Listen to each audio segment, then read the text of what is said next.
Please like, share and subscribe for more videos. Thank you.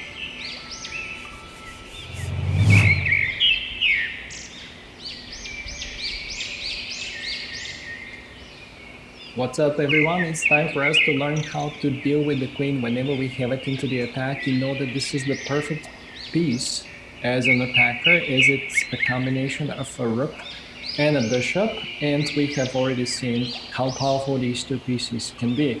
And the combination of these two are giving you some extraordinary possibilities. First and foremost, what you need to remember is that the queen can be used into the attack as a rook, obviously, like it is in the following example, but it could be also used as a bishop. So here, just a reminder for you guys to remember and to use this. Why don't you pause the videos at the beginning of every example and try to solve the examples on your own? Okay, so white is winning here with this sacrifice on h7. It's not a difficult one, but you need to see that the queen needs to make a slight detour on the queen side in order to checkmate on the king side, which is happening in the main line after king takes h7, queen to a7 check. It doesn't really matter if black is going to block with the rooks, you're going to take them, and ultimately you will bring the queen on g7 and then on h7. This is what the queen is very good about. It can go from one side, from the center to one flank, then to the other flank in no time, in a snap. And the other thing about this one is that if they have taken on h7 with the queen, then we're going to use our queen as a bishop first, and then as the combination for bishop and a rook to mate the opponent. But obviously the queen can be used also as a bishop every once in a while, and you can use it not only to attack the enemy king, but to take material the way that it is in this situation. Pause the videos and try to solve it for white to move.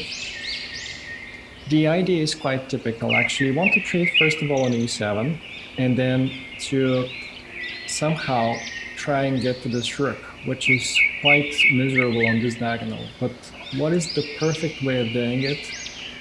Well, it makes sense for us to open the diagonal for the queen, like this, and after the capture on d5, to take how many? 3 pawns in a flash, and then to take the rook.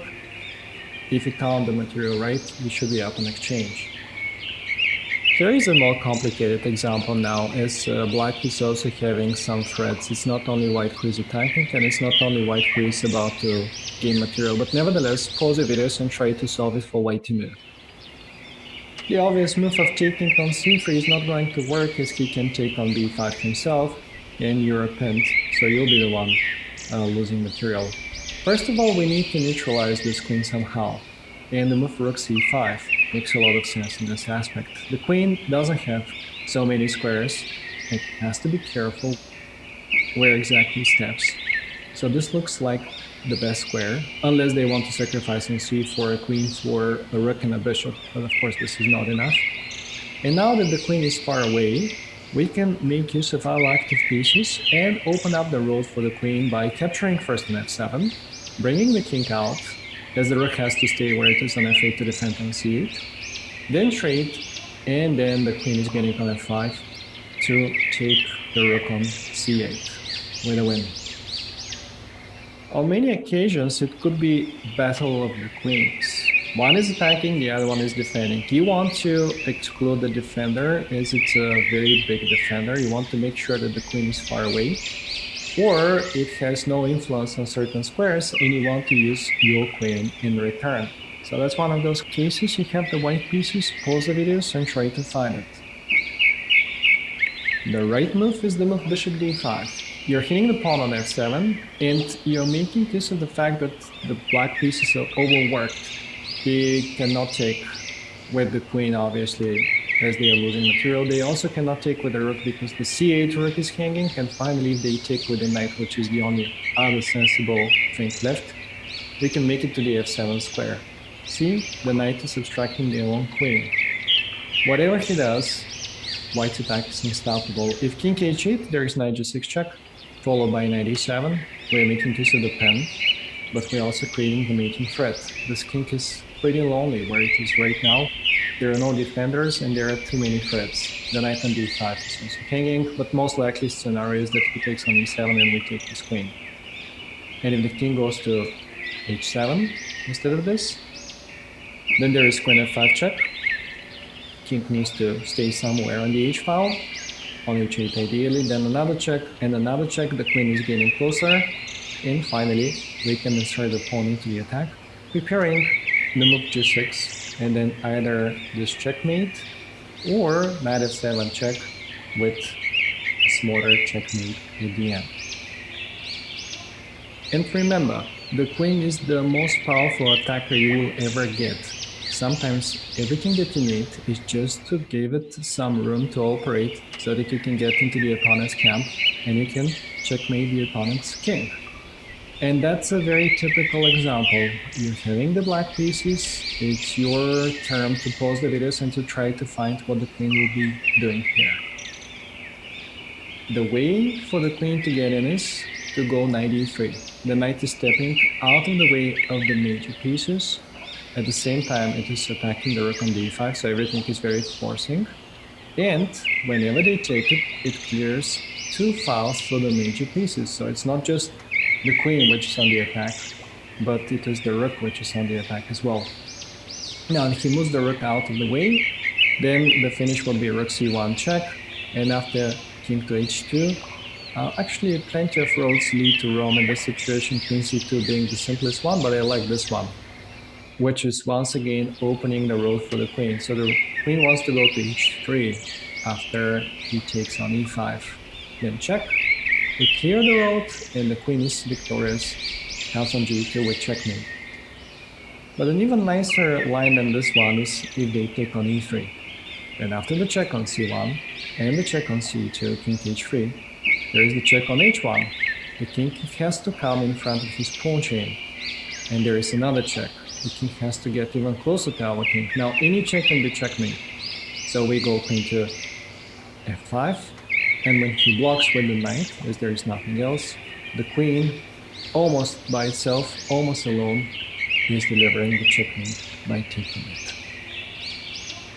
And here is a more complicated example in which the queen is deciding the battle, but this time the queen needs all the support by the other pieces, the pieces that we have. It was Wesley So who is facing the world champion Magnus Carlsen in this situation, and Wesley jumped with the knight on f7 at this point, which looks illogical. Obviously, it looks like a blunder as black can capture on c3, but the point being that if Carlsen captures on c3, there was the idea of knight d6 check, which is opening the road for the queen with the tempo. Obviously, the king cannot step on the diagonal of the queen because the knight will move with the check and something could be taken. So this is why the king has to go to d8. But then after knight takes e8 and rook e8, the queen is entering the camp. Still, on its own, the queen won't be enough to deliver the checkmate, because on queen d6 check, there is queen c7. He's just in time to defend himself. However, there is the decisive reinforcement of the white pieces with the move rook e5. White is transferring fresh troops to help the attacking piece, and after rook takes e5, rook d5 is a deadly threat. The only way for black to stop this is to sacrifice the queen with queen e6, and then after rook e6 and rook e6, king f2, white is obviously winning as he wants to get his king into the opponent's camp and to mate the opponent together with his queen. The world champion didn't play this way. He found the best chance, queen c7, and he even went on to win this game. But nevertheless, Wesley So's idea was just brilliant. This one I have borrowed by Dvoretsky. It's a great example which explains that sometimes the only thing that you need to do is to coordinate your major pieces in the proper way to make your attack work better. Black is chasing the opponent's king and he managed to bring it out, but now he needs to find the right way to finish it off. The right way here is to go knight h5. This is sort of obvious, but after queen h5, it's not very obvious what are we supposed to do after that.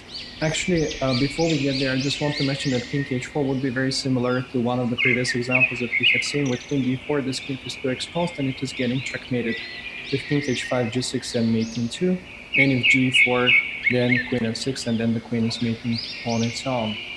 But how about if they take on h5?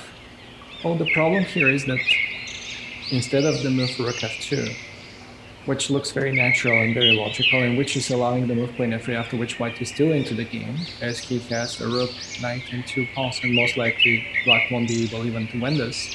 Instead of that, black can go queen f2 check. And when the king goes back, which is his only chance, because up he's still getting checkmated, if he goes back, we can go queen e1. And the only thing that we have done was that the queen moves in front of the rook, and therefore now the two pieces are in perfect harmony, and therefore rook f1, rook h1 is unstoppable threat. So this is everything that you know about the queen. Remember, it is the most powerful piece. It can attack like a bishop, it can attack like a rook, and above all, it is capable of delivering checkmate on its own even. All you need is a little bit of support. One little pawn can do the job.